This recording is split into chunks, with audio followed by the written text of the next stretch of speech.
नमस्कार। आज श्रावण शुक्ल द्वादशी शके 1938 स्वातंत्र्य दिन सादर करीत आहोत ठाणे वार्ता। ठळक घडामोडी। 70वा स्वातंत्र्य दिन आज सर्वत्र उत्साहात साजरा। ठाणे शहर आणि ग्रामीण पोलिसांच्या सायबर लॅबचा शुभारंभ आणि जिल्ह्याच्या विकासाला चालना देणार पालकमंत्र्यांची ग्वाही। या आणि इतर घडामोडी विस्तृतपणे पण काही क्षणातच। ठाणे वार्ता पहा श्रीस्थानक वाहिनीवर आता सकाळी 9:15 पासून रात्री 9:15 पर्यंत ठाणे वार्ता, ठाण्यातील पहिलं दृकश्राव्य माध्यम। श्रीस्थानक वाहिनी ठाण्याची स्वतःची वाहिनी। ठाण्यातील घडामोडी, कार्यक्रम, वादविवाद, अगदी गाणी, नाटक याचा आनंद घर बसल्या पहा श्रीस्थानक वाहिनी। आपल्या ठाण्याचं हक्काचं व्यासपीठ श्रीस्थानक वाहिनी। ठाणे वार्ता आता संकेतस्थळावर देखील ठाणेवार्ता.com वर क्लिक करा आणि ठाण्याच्या घडामोडी जाणून घ्या। ठाण्यातील पहिलं ऑनलाईन माध्यम ठाणेवार्ता.com। नमस्कार मंडळी, दर रविवारी पाहायला विसरू नका। नमस्कार मंडळी, आपल्या प्रश्नांचं थेट उत्तर। ठाणे वार्ता पहा श्रीस्थानक वाहिनीवर आता सकाळी 9:15 पासून रात्री 9:15 पर्यंत ठाणे वार्ता, ठाण्यातील पहिलं दृकश्राव्य माध्यम। सर्वप्रथम स्वातंत्र्य दिनाच्या सर्वांना हार्दिक शुभेच्छा। भारताचा 70वा स्वातंत्र्य दिन आज सर्वत्र उत्साहात साजरा करण्यात आला। स्वातंत्र्य दिनाच्या निमित्ताने आज दिवसभर विविध कार्यक्रमांचं आयोजन करण्यात आलं होतं। रक्तदान शिबिर, आरोग्य शिबिर तसंच स्वातंत्र्य दिनाच्या मुहूर्तावर विविध प्रकारचे शुभारंभ करण्यात आले। शिवसेनेच्या वतीने मध्यरात्री स्वातंत्र्य दिन साजरा करण्यात आला। शिवसेनेच्या मध्यवर्ती शाखेत हा स्वातंत्र्य दिन साजरा झाला। ठाणे महापालिकेत महापौर संजय मोरे यांच्या हस्ते ध्वजारोहण झालं। अग्निशमन दल आणि महापालिकेच्या सुरक्षा रक्षकांनी यावेळी महापौरांना मानवंदना दिली। जिल्ह्यातील मुख्य शासकीय सोहळा जिल्हाधिकारी कार्यालयात संपन्न झाला। पालकमंत्री एकनाथ शिंदे यांच्या हस्ते यावेळी ध्वजारोहण करण्यात आलं। या ध्वजारोहण सोहळ्याच्या निमित्ताने कडेकोट पोलीस बंदोबस्त ठेवण्यात आला होता। या सोहळ्यात जिल्ह्यातील खासदार, आमदार तसंच वरिष्ठ शासकीय अधिकारी उपस्थित होते। आजच्या स्वातंत्र्य दिन तुलनेने शांततेत आणि कोणत्याही तणावाविना साजरा झाला। कोणताही अनुचित प्रकार घडू नये म्हणून पोलिसांचा कडेकोट बंदोबस्त ठेवण्यात आला होता। भविष्यात जिल्ह्याचा चेहरामोहरा पालटणारे अनेक प्रकल्प तातडीने मार्गी लावण्यात येणार असून आगामी काळात ठाणे जिल्ह्याचा विकास रथ न थांबता दुप्पट वेगाने धावणार असल्याची ग्वाही पालकमंत्री एकनाथ शिंदे यांनी दिली। देशाच्या 70व्या स्वातंत्र्य दिनी जनतेला शुभेच्छा देताना शिंदे बोलत होते। ठाणे शहराची वाहतूक कोंडी दूर करण्याकरता 1000 कोटींचा प्रकल्प केंद्र शासनाने नुकताच मंजूर केला असून ठाणे मेट्रो प्रकल्प, कल्याण ठाणे मुंबई जलवाहतूक असे वाहतुकीच्या दृष्टीने महत्त्वाचे असलेले प्रकल्प तातडीने मार्गी लावण्यात येतील अशी ग्वाही त्यांनी दिली। मेंटल हॉस्पिटलच्या जागेवरील विस्तारित ठाणे स्थानक तसंच क्लस्टर डेव्हलपमेंट अशा अनेक प्रकल्पांमुळे ठाणे शहर नवी उभारी घेईल असे ते म्हणाले। जिल्ह्यात 30 ऑगस्ट ते 1 सप्टेंबर या कालावधीत अवयव दान अभियान राबवण्यात येणार असून अवयव दानाविषयी जनजागृती व्हावी याकरता पंतप्रधान नरेंद्रजी मोदी यांच्या संकल्पनेतून राज्यभरात ही मोहीम राबवली जाणार आहे। जिल्ह्यासाठी हक्काचं धरण असावं आणि त्यासाठी शाई तसंच काळप धरण प्रकल्पांना चालना देण्यात येणार असल्याचं त्यांनी पुनरुच्चार केला। अधिकारी आणि लोकप्रतिनिधींनी एकत्र येऊन काम केल्यास ठाणे जिल्हा क्रमांक 1 चा जिल्हा घडवू असा विश्वासही एकनाथ शिंदे यांनी यावेळी व्यक्त केला। ठाणे महापालिकेच्या प्रभाग क्रमांक 32 मध्ये 28 ऑगस्टला होत असलेल्या पोटनिवडणुकीवरून वादंग सुरूच आहेत। या प्रभागात महापालिकेची सुसज्ज अशी शाळा असतानाही येथील महत्त्वाची 5 मतदान केंद्र चक्क मतदारसंघाच्या बाहेर ठेवली आहेत। या प्रभागातील घाडीगावकर समर्थक अपक्ष उमेदवार स्वाती देशमुख यांनी आक्षेप घेत मतदान केंद्र पालिका शाळेतच ठेवण्याची मागणी निवडणूक आयुक्त आणि पालिका आयुक्तांकडे केली आहे। काँग्रेसचे माजी गटनेते संजय घाडीगावकर यांनी प्रकृती अस्वास्थ्यामुळे नगरसेवक पदाचा राजीनामा दिल्याने प्रभाग क्रमांक 32 मध्ये 28 ऑगस्टला या ठिकाणी पोटनिवडणूक होत आहे। या निवडणुकीसाठी एकूण 16 मतदान केंद्र असून यातील 11 मतदान केंद्र मतदारसंघातील महापालिकेच्या शाळा क्रमांक 23 मध्ये ठेवली आहेत तर उर्वरित 5 मतदान केंद्र मतदारसंघाबाहेर ठेवली आहेत। यातील 3 केंद्र श्रीमंगल कार्यालय श्रीनगर आणि 2 केंद्र आदर्श बालविद्या मंदिर भटवाडी इथे आहेत. मुळात पालिकेची शाळा क्रमांक 23 ही अत्यंत सुसज्ज आहे. इथे लोकसभा आणि विधानसभा निवडणुकीत 45 मतदान केंद्र होती. तरीही पोटनिवडणुकीच्या अवघ्या 16 मतदान केंद्रासाठी जागा अपुरी पडत असल्याबाबत आश्चर्य व्यक्त होत आहे. प्रशासनाच्या या कृतीचा फटका मतदानाला बसून मतदानाची टक्केवारी घसरणार किंबहुना मतदानच कमी व्हावं याकरता जाणीवपूर्वक हा घाट घातल्याचा आरोप अपक्ष उमेदवार स्वाती देशमुख यांनी केला आहे. ठाण्यातील घोडबंदर रस्त्यावर आणखीन 3 पूल उभारले जाणार आहेत. झपाट्याने वाढत चाललेल्या नागरीकरणामुळे वाहतुकीत मोठ्या प्रमाणात वाढ झालेली आहे. त्यामुळे सर्व्हिस रोड करून सुद्धा घोडबंदर रोडवरील वाहतूक कोंडीत सुधारणा होऊ शकली नाही.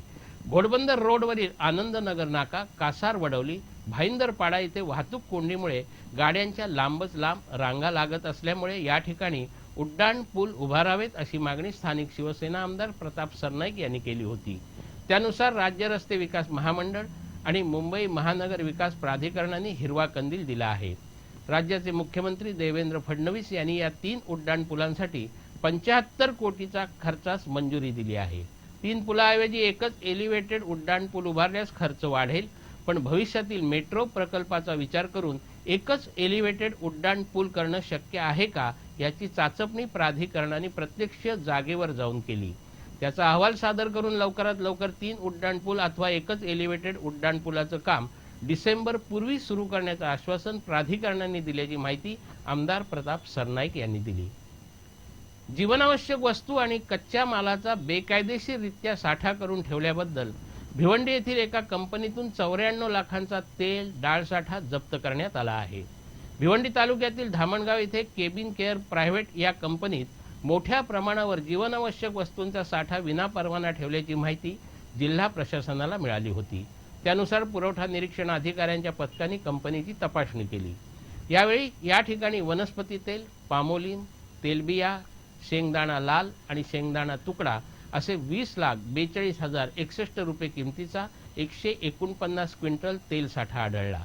याशिवाय मूग डाळ, चना डाळ, तुकडा डाळ, अख्खा डाळ, मसूर डाळ, आटा, बेसन, वाटाणा, मठ डाळ असा 70,77,917 रुपये किमतीचा 726 क्विंटल साठा केलेला दिसला. या व्यतिरिक्त 2,41,410 रुपये किमतीचे 64 क्विंटल गूळ आणि साखरेचाही विनापरवाना साठा करून ठेवल्याचं आढळलं. कंपनीचे व्यवस्थापक मुथ्थू वलीअप्पन यांच्याकडे अन्न आणि नागरी पुरवठा विभागाचा आवश्यक तो घाऊक आणि किरकोळ साठ्याचा परवाना देखील नव्हता. विशेष म्हणजे कंपनीत आवक जावक शिल्लक असं कुठलेही रजिस्टर ठेवलेलं नव्हतं. सगळ्या नोंदी आम्ही संगणकाच्या माध्यमातून घेतो असं उत्तर देण्यात आलं. ठाणे वार्ता पहा श्रीस्थानक वाहिनीवर. आता सकाळी 9:15 पासून रात्री 9:15 पर्यंत ठाणे वार्ता, ठाण्यातील पहिलं दृकश्राव्य माध्यम. आपला परिसर स्वच्छ आणि सुंदर ठेवण्यासाठी ठाणे महापालिकेत सहकार्य करा. ओला सुका कचरा वेगवेगळा जमा करा आणि रोगराईपासून मुक्तता मिळवा. ठाणे वार्ता आता संकेतस्थळावर देखील ठाणेवार्ता.com वर क्लिक करा आणि ठाण्याच्या घडामोडी जाणून घ्या. ठाण्यातील पहिलं ऑनलाईन माध्यम ठाणेवार्ता.com. डॉक्टर आणि रुग्णांचं पिढ्यानपिढ्यांचं जिव्हाळ्याचं नातं म्हणजेच डॉक्टर बेडेकर हॉस्पिटल. आता अत्याधुनिक सोयी सुविधा आणि तंत्रज्ञान युक्त वंध्यत्व निवारण केंद्रात IVF आणि टेस्ट ट्यूब बेबीचीही सुविधा. डॉक्टर बेडेकर हॉस्पिटल, महर्षी कर्वेपथ, ठाणे. 65 वर्षांची निरंतर सेवा. ठाणे वार्ता पहा श्रीस्थानक वाहिनीवर. आता सकाळी 9:15 पासून रात्री 9:15 पर्यंत ठाणे वार्ता, ठाण्यातील पहिलं दृकश्राव्य माध्यम. बहीण भावाच्या अतूट नात्याच्या बंधनाचा पवित्र सण म्हणजे रक्षाबंधन. पण यंदा राखी बंधनासाठी समस्त बंधुरायांना चक्क कारागृहातील बंदिवान भगिनींनी बनवलेल्या राख्या हातावर बांधण्याचा सुयोग ठाणे मध्यवर्ती कारागृहातील बंदिवान भगिनींमुळे मिळणार आहे. कारागृहाच्या आवारात बंदिवान भगिनींनी बनवलेल्या विविध राख्या विक्रीसाठी ठेवण्यात आल्या असून याचं उद्घाटन भिवंडीचे खासदार कपिल पाटील यांच्या हस्ते झालं. येत्या 17 ऑगस्टपर्यंत हे विक्री केंद्र सुरू राहणार असून राख्यांचे दर देखील बाजारभावापेक्षा कमी आहेत. कारागृहातील 120 बंदिवान भगिनींनी स्वयंसेवी संस्थांच्या मदतीने तयार केलेल्या या राख्या अफलातून आणि मनमोहक आहेत. ठाणे मध्यवर्ती कारागृहात राहून राख्या बनवल्यानंतर येथील बंदिवानांना भविष्यात सरकारच्या कौशल्य विकास योजनेअंतर्गत मदत करण्यात येणार असल्याचं खासदार कपिल पाटील यांनी सांगितलं. मुंबई प्रवेशद्वारावरील मुलुंड, ऐरोली आणि दहिसर हे टोल नाके बंद करण्याचे संकेत राज्याचे सार्वजनिक बांधकाम मंत्री एकनाथ शिंदे यांनी दिले आहेत. याबाबत शासनाने नेमलेल्या एका कमिटीचा अहवाल नुकताच सरकारला सादर झाला असून त्यावर मंत्रिमंडळ बैठकीत सकारात्मक निर्णय होईल असा आशावाद शिंदे यांनी व्यक्त केला आहे. मुंबईच्या वेशीवरील ठाण्यात दररोज वाहतूक कोंडीचा प्रश्न जटिल बनला आहे. याचा परिणाम शहरातील वाहतूक व्यवस्थेवर होऊन वाहतूक नियमन कोलमडून पडतं. त्यासाठी मध्यंतरी मुलुंडच्या टोल नाक्यावरील वाहतूक कोंडी हटवण्यासाठी पिवळ्या पट्टीचा यशस्वी प्रयोग राबवण्यात आला. या पिवळ्या पट्टीच्या बाहेर वाहनांची रांग गेल्यास वाहनं विनाटोल सोडण्याचा फतवा मंत्री महोदयांनी सोडताच टोल कंपनीचं डोकं ठिकाणावर आलं. टोल वसुलीचा कालावधी संपूनही प्रवेशद्वारावरील टोल नाके सुरू असल्याने हे टोल नाके बंद करण्याची मागणी होत होती. त्यानुसार सरकारने टोल नाके बंद करण्यासाठी एक विशेष कमिटी नेमली होती.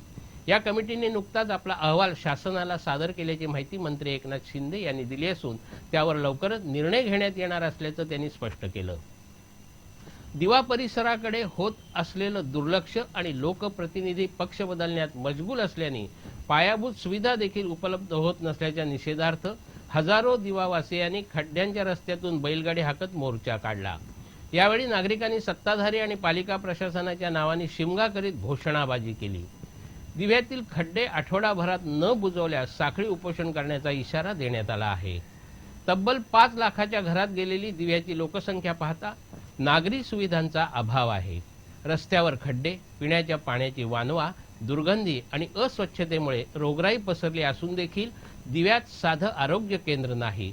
गटारे, पायवाटा आणि रस्त्याची दुरवस्था बनली असून चिखलातून मार्ग काढीत रहिवासी मार्गक्रमण करतात. याकडे ना महापालिका लक्ष देते ना सत्ताधारी. त्यामुळे संतप्त झालेले हजारो रहिवासी मुलाबाळांसह रस्त्यावर उतरले. जागा हो दिवेकर या संघटनेच्या नेतृत्वाखाली आबालवृद्धांसह महिला वर्ग उत्स्फूर्तपणे सहभागी झाला होता. आंदोलकांनी आनंदी आनंदगडे, रस्त्यात खड्डे चोहीकडे, सत्ताधाऱ्यांना दिवेकरांच्या जीवनाची किंमत कधी कळणार, गौरी गणपती दिवाळी दसरा, पाणी नाही घ्या बोरिंगचा आसरा, सत्ताधारी जोमात आणि दिवेकर कोमात अशा खिल्ली उडवणाऱ्या फलकबाजीसह चक्क बैलगाड्या हाकत खड्ड्यातून चिखल तुडवत भव्य मोर्चा काढला.